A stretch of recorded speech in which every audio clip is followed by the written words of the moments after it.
Holy Gospel according to Matthew.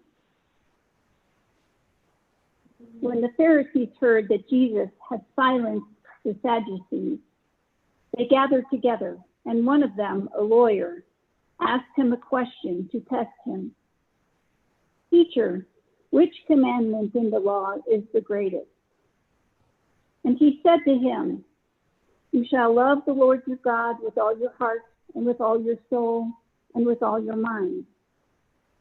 This is the greatest and first commandment. And the second is like it. You shall love your neighbor as yourself. On these two commandments hang all the law and the prophets. Now, while the Pharisees were gathered together, Jesus asked this question. What do you think of the Messiah? Whose son is he? They said to him, the son of David. And he said to them, how is it then that David by the Spirit calls him Lord, saying, the Lord said to my Lord, sit at my right hand until I put your enemies under your feet? If David thus calls him Lord, how can he be his son?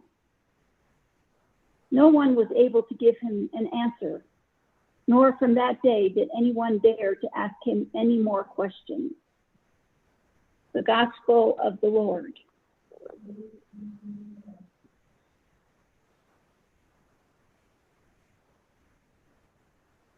Well, this morning we continue our reading of Matthew chapter 21, 22.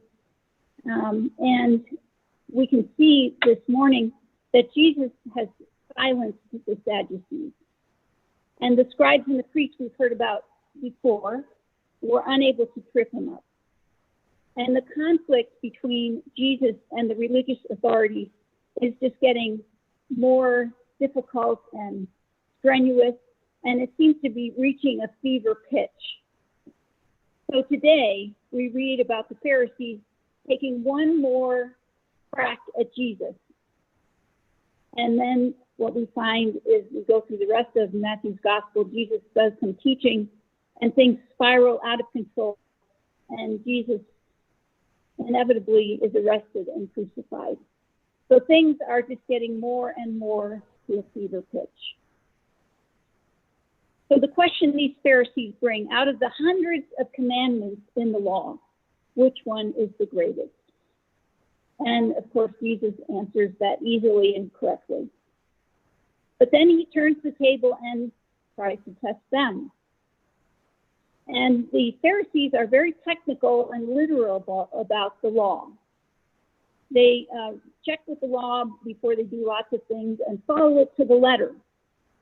And so this question that Jesus asked them is kind of a trick question, because in the Psalms of David, we find that quote, Lord, put your at your footstool, and David is serving the Messiah.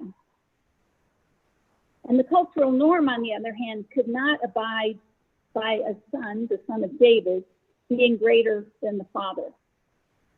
And so they were kind of in this circular thinking, how could David, a great king, call the Messiah, the son, Lord? And of course, they have no answer. So they go away plotting and breathing threats against Jesus. Now, one thing that Jesus is pointing out with this question is that technical literalism does not work in reality.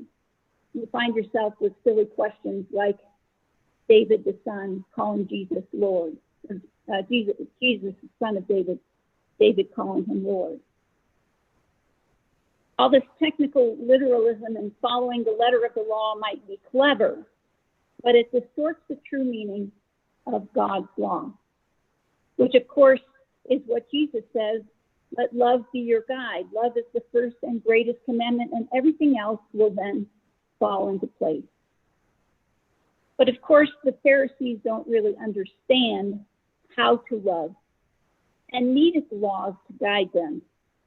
In fact, they distort the law, thinking that the law is the end, not the means to a greater end of learning how to love.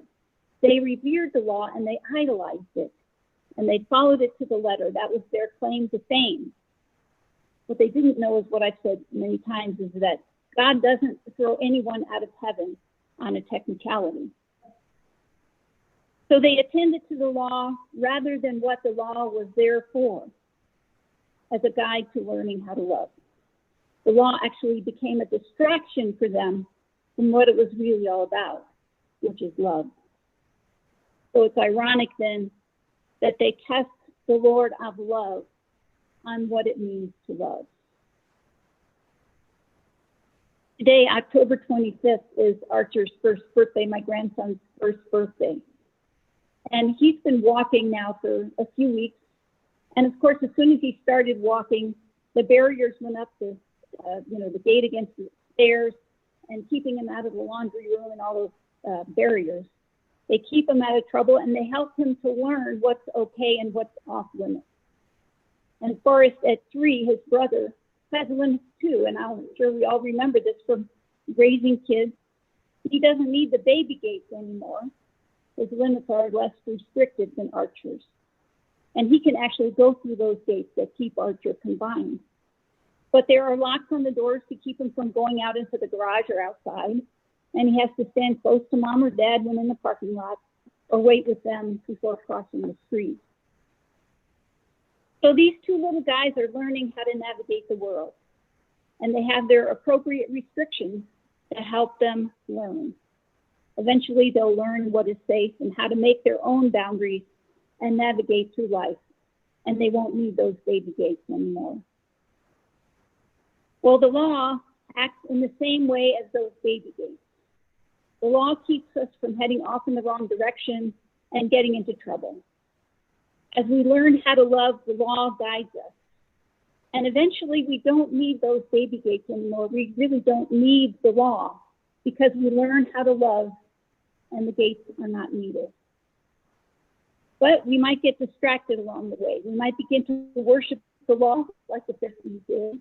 We might begin to take it literally or follow it to the letter. The law becomes the goal, the end, not the teacher. Well, Jesus wants us to grow past those gates. The baby gates of the law might keep us safe, but if we idolize them, they can also keep us from doing the real work of learning how to love. So Jesus wants us to grow beyond the gates and learn the command of love, and learn how to choose to follow it. Learn to know that love is active, declaring the gospel in our actions. And in fact, love is the gospel of Christ, the greatest and first commandment. The greatest and first, because if we learn to live by it, we don't need the rest of the law. We grow out of those baby gates. We don't need the gates to guide us, because we know how to navigate the law of love on our own. But we all know that's not easy. We mess up and we get lost and fail to love. It happens all the time. Our love can get off track when we think it's just too hard to do. Or the details of loving are different in every situation, and there's no one-size-fits-all rule of love. Sometimes we choose other things than following the Great Commandment. And it's so easy to get it all wrong. It makes sense that we have laws to help us out along the way. And there's nothing wrong with that, as long as we don't idolize them or get stuck there. Jesus wants us to grow beyond the law, those gates. So, of course, love is a learning process, a lifelong challenge, and we make lots of mistakes on the way. The journey into loving is something that we struggle with all of our life. It's a discipline, something we have to practice over and over and over again. We're always learning and growing, and we make mistakes. It's really hard to know how to love best. We discern the best we can. And we have sometimes ordinary opportunities with the people in our lives, and sometimes we have extraordinary opportunities to practice how to love. The one question I like to ask myself is, how best can I love in this situation? And it's not always clear, but it focuses me on how to love rather than other things that might distract? That's a question that can guide us all the time. How best can I love in this situation? And I'll tell you that learning how to love, I think, is a process that starts with being loved. Learning by example, by others who have loved us, our parents, our spouse, and being loved by God, knowing what love is like. It's always forgiving. Jesus gives his life the perfect example of how to love. And when we have been loved like that, we can love ourselves. We find ourselves lovable.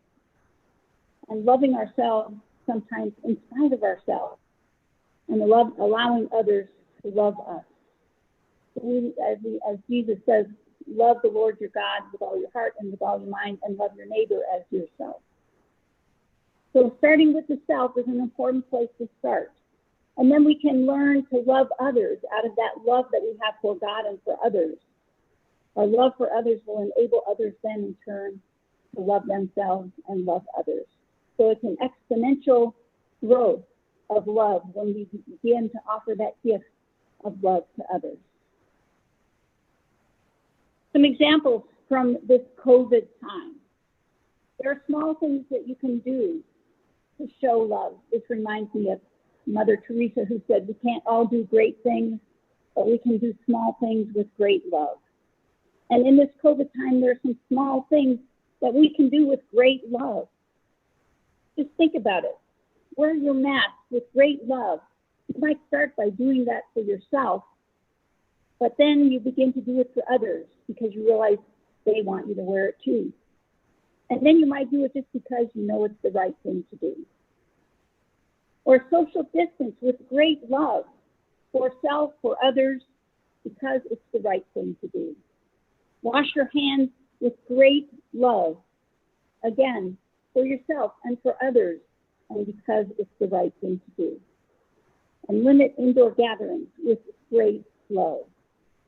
We can practice in these ways and then move on to bigger and greater things. Eventually, as we practice, all that we do will be done with great love. We fall short so often, we mess up so frequently. We have another opportunity and we try again. We start again, we choose love once more. So where does this leave us with all the commandments that Scripture gives us? What we find is that most of the time, if we act in love, our actions will align with those commandments. They are generally good rules to guide us when we just don't know how best to love. But we can't worship them. We can't take them as legal or literal, because that's just not reality. So we can let love be the best guide. When we fall in love with God, we are captivated and enthralled. That is the ground of our learning to love, the source of our love. Truly, this commandment to love is the light of our lives. So let us delight in the law of love. Amen.